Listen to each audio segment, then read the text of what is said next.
The Tongue in the Well, a Gothic tale based on Norman folklore. In the misty hills of Normandy, hidden behind a decaying forest of black pines, stood Château de la Vigne, a crumbling castle abandoned by history and inherited by whispers. Ivy crept up its walls like long dead fingers, and the stone courtyard still echoed faintly with the clatter of hooves and lost voices. At the heart of the castle was a well. No one remembered who built it. It sat sealed beneath an iron grate, moss-draped and slick with time. Local legend warned never to open it, never to speak near it after sunset, because something lived beneath. Something old. Something called La Lècheuse, the liquor. The tale was always the same.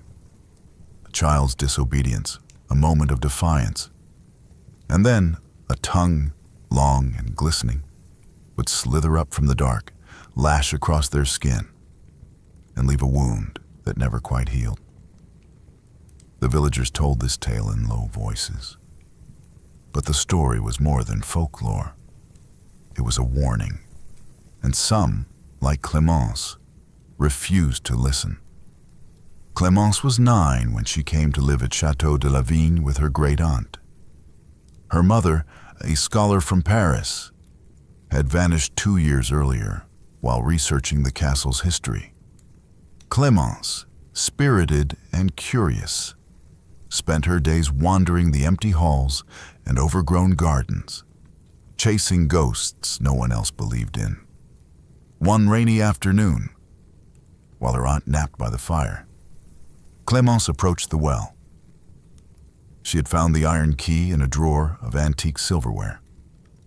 The grate screeched as it opened, revealing the darkness below, still, silent, breathing. She leaned over the edge. "If you're real," she whispered, "show yourself."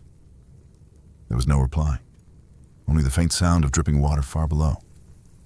But then, a soft, wet noise, like a mouth opening, like flesh sliding on stone. And then it came, a tongue, pale, veined, longer than any human limb. It rose from the well like a serpent, glistening with slime and old blood. It lashed upward and struck Clémence across the face. The pain was sharp and immediate. Her cheek opened in a thin red line. She screamed. She ran. And behind her, from the throat of the earth, came laughter, wet and toothless. After that day, Clémence changed. She grew quiet, listless. The wound on her cheek never quite closed, and no doctor could explain it. Her aunt burned sage, sprinkled salt, prayed in Latin, but none of it mattered. Clémence dreamed of the tongue, of the mouth it came from. She saw the well in her sleep, endlessly deep, and at the bottom, a shape, not quite human, skinless, smiling. It whispered to her, "Come back. Come down.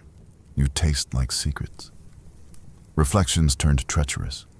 Mirrors showed things that shouldn't be there. A twitching movement just beyond her shoulder, a glistening smear on the glass. The liquor was everywhere, always waiting. Then came the night of the storm. Lightning clawed the sky. The castle groaned. Clémence stood once again before the well, the old iron key in her hand. She had made up her mind. She descended slowly, hand over hand, into the black. The air was warm, wet, pulsing with breath. And then she saw it. It wasn't just a tongue. It was a being, ancient, damp, blind-eyed. Its mouth was wide and perpetual, its tongue flickering like a flame. And beside it sat her mother, knees drawn to chest, skin gray and vain. Her eyes were open, unseeing, and her tongue, too long, too wet, a mirror of the monster's own.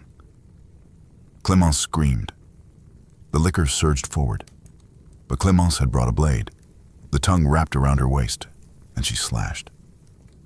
The creature howled, a sound like dying trees and tearing silk.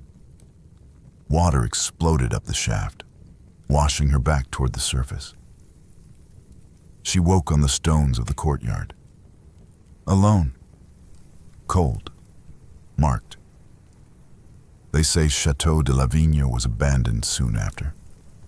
Locals claim they still hear slithering beneath the earth. Sometimes, on misty nights, there are red trails on the castle stones, as if something crawled, as if something licked. Children no longer go near the well, but some swear the girl still walks the halls, with a mark on her face, and a tongue that is just a little too long.